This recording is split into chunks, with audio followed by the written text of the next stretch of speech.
Next, we have a full 8-boat flight in this men's Open H single final. We see them lined up now in the starting blocks. Closest on screen here, but farthest from shore, is Richard Stout of Delta Deas. In lane 7 next to him, Philip Johnson of Minneapolis. Lane 6, Piper Stevens of Rocky Mountain. Lane 5, Edgar Nane of Amitlan. We have Swan Creek's Ted Peitler in lane 4.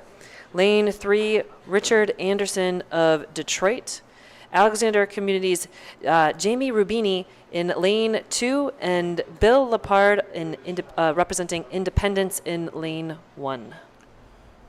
I have to say, these were fun heats to watch this morning. Some amazing stroking there from Ted Peitler from Swan Creek and Edgar Nan from Amatelon. Piper Stevens did a fantastic job. Richard Anderson from Detroit. I mean, every rower in this race really put themselves out there.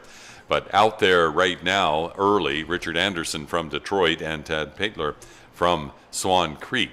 But as you can see, they are not that much further ahead. They're through the first 250. And we'll see them probably begin to spread out a little bit. But Richard Stout, Philip Johnson, Piper Stevens, these three in the foreground, lined up pretty well, chasing Edward Dan of Manitoulin, who is chasing Ted Peitler from Swan Creek. Then on the other side, it's Richard Anderson of Detroit, Jamie Rubini of Alexandria, I think that's his thing there, and Bill Lepard of Independence. So as we can see, I think I'm missing somebody there, at least in that shot. So, yes, it does look like Richard Stout might be a little bit off the pace and just behind this group.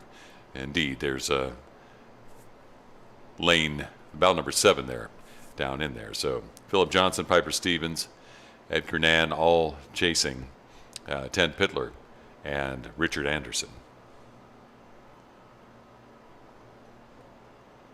I did catch Edgar at the registration desk, met him for a brief moment, representing Amatitlan. I believe that is out of Guatemala, and look at that long travel to get here, good strokes out of that crew in lane 5, just taking a little bit of an advantage now at the 500-meter mark over Ted Peitler of Swan Creek. Indeed. Now, Ted did finish fast, but we also saw a good row from Richard Anderson, and evidently Richard might have been concealing a little bit because he is out by almost 2 boat lengths of open water. And boy, he just kicked up his pace too. He said, "The heck with this. I'm going to go to town. I want that gold in the men's Open H." He just kicked up the rate, as you can see as we go overhead.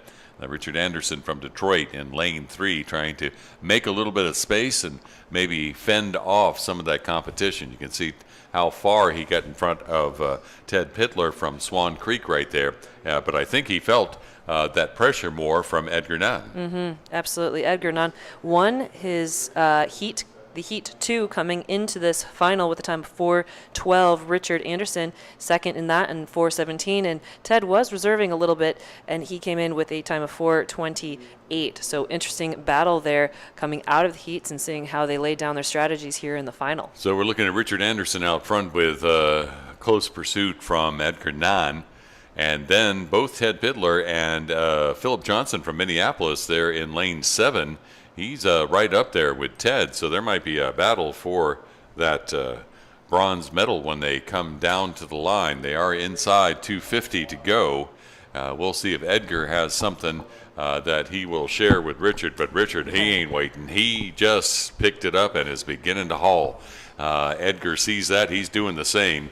We'll see how they work their way out. In the meantime, we do have that battle between Ted Peitler and Philip Johnson from Minneapolis shaping up right behind him. That will be the fight for bronze. It does look right now Richard Anderson, but Detroit with the advantage for the gold as he continues to plow big, powerful strokes in the final 5, and he will cross the line for the gold in the men's Open H single. Edgar Nan crossing in second. Now here's the battle for bronze. Ted Peitler takes a glance to his left, sees Philip Johnson coming on, few pulls, and he will capture the bronze here. Now a big race for 5th between Bill Lepard and Rubini. They cross almost simultaneously. And then we saw Piper Stevens from Rocky Mountain cross, but boy, what a race there. And rounding out the field will be Richard Stout from Delta Days. Very close race for singles, similar to some of the women's single finals we saw earlier. It usually you would expect the smaller the boat, the larger the margin, but very, very close racing there. Next up and on